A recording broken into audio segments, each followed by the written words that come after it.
Hello, everybody. Welcome along. My name is Benjamin Bloom. This is the Benjamin Bloom Football Channel. Please leave your bias at the door and join me to discuss the announcement of Paul Cook as Ipswich Town manager. The never-ending news cycle of this week continues, and we have an announcement just before midday here on Tuesday. Ipswich playing Accrington tonight, and Paul Cook has been announced as the new manager following the firing of Paul Lambert late on Sunday night. Cook named Ipswich boss.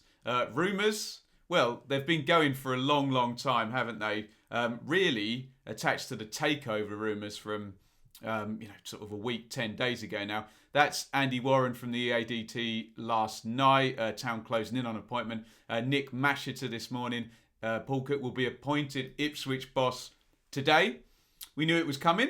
We didn't know whether it would be slightly before the game, but they've gone early. So we'll see what Cook's involvement is. We saw, obviously, Nigel Pearson at Bristol City at the game, but not in charge, but giving pep talks. So always helpful just to get it done and crack on with things. Here is a statement from Ipswich Town. Paul Cook is the new manager of Ipswich Town. Former Pompey and Wigan boss signed a contract until 2023 and becomes the 18th manager in the club's history.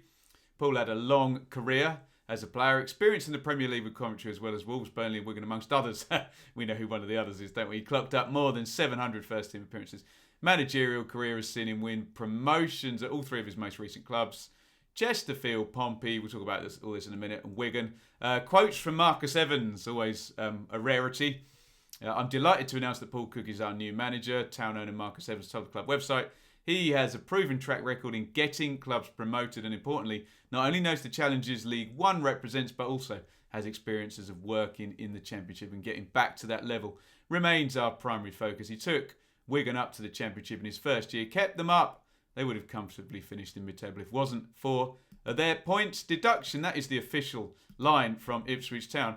Let's drill in a little bit because this all has to be stressed in the context of a takeover. So that's the most recent quotes from Lee O'Neill, where they kind of have to keep their powder dry.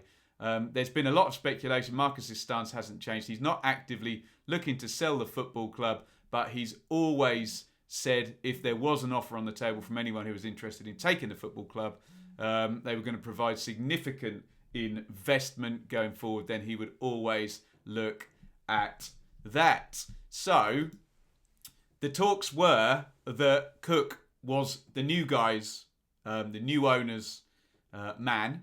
Evans has kind of been a bit coy about that and saying, "Oh, it's nothing to do with it." From what we believe, the takeover is quite far advanced. So it could be, in terms of a takeover, Evans is saying this isn't anything to do with it, but it could be that this is a key part to do with it and they've got the guy in and away we go. We don't know. I'm speculating, but pretty much a non-statement so far, and all the information I've heard is that deals with the EFL, owners and directors test, etc. Those are words that will send shivers up Paul Cook's spine after what happened at Wigan. This is what Paul Cook takes over.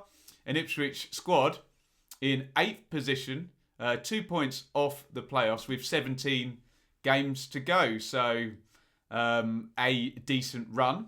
2 points is nothing.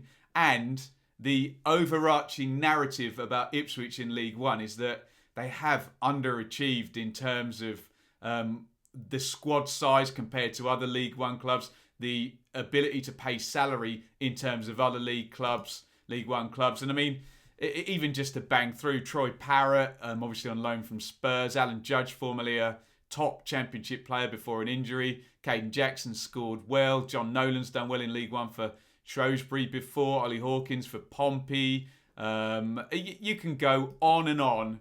It's a fairly straightforward argument to say that where Paul Lambert had Ipswich, i.e. 10th at the moment, and there is some idea that the last 2 wins have been, it's been run by Matt Gill, the assistant, rather than Paul Lambert, but again, I'm speculating, and 11th on points per game last year.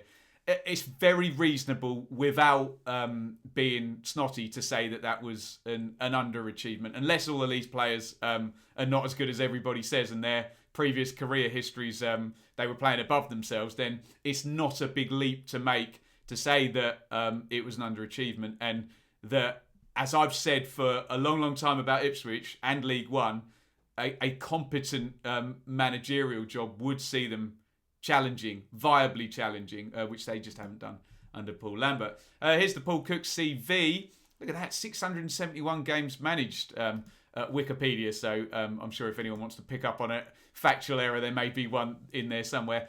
Southport, Sligo, I don't know how you pronounce that, Irish club. Accrington only for 33 games. We're going to hone in on Chesterfield, Pompey and Wigan, which has been the last 8 years. He's vastly experienced at 54 and plenty of good years left.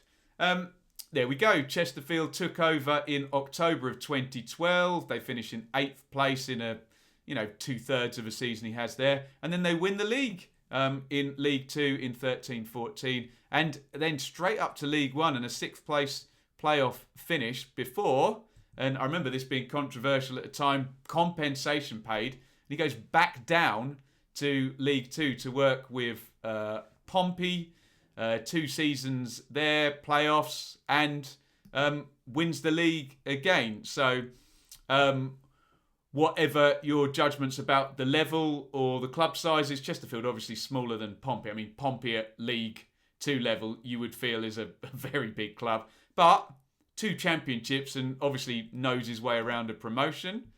And then Wigan. There's the first 2 seasons at Wigan. And yet again, a champion. First time of asking with Wigan. Just been relegated and gets the bounce back. And look at that, 98 points, first position. First year in the championship, a struggle. 18th position. And then I want to drill down into the most interesting sample of Paul Cook's work that we've got, which is Wigan 2019-20. And this was a really heartbreaking tale, frankly, of a team that really clicked midway through this season, really improved, and were ultimately dealt the horrible blow of a takeover that put the club straight into administration and a 12-point deduction that took a team that would have finished in mid-table to relegation. That team, it's quite small. Marshall, Byrne, Kipre, Dunkley, Robinson, Williams, Morsey, Lowe, Dowell, Jacobs, Moore. At championship level, that's a really good team. And look at the players and what they're doing now. Nathan Byrne is with Derby. David Marshall's with Derby. Kipre is in the Premier League with West Brom. Dunkley with Wednesday. Robinson in the Premier League with Fulham. Williams, Bristol City. Morsey, Borough. Lowe with Swansea. Dowell with Norwich. Did Jacobs go somewhere? Pass. And Kiefer Moore with Cardiff. A lot of those players are playing in the top 6 in the Championship or in the Premier League. You can see I've just flashed up there. Last 18 games. So I've done the table from January 2020 through to the end of the season. Only Leeds scored more points in that period than Wigan. Over the last 18 games of the season, not only were they not a relegation team, they were the second best team in the division. So it really clicked halfway through. And you can see the final table. So it's a little bit small. Wigan finishing 23rd on 47 points, which is above the 10-year average for survival of 45 points. And if you add the 12 on, they're in 13th place. So a real heartbreaking one for Paul Cook.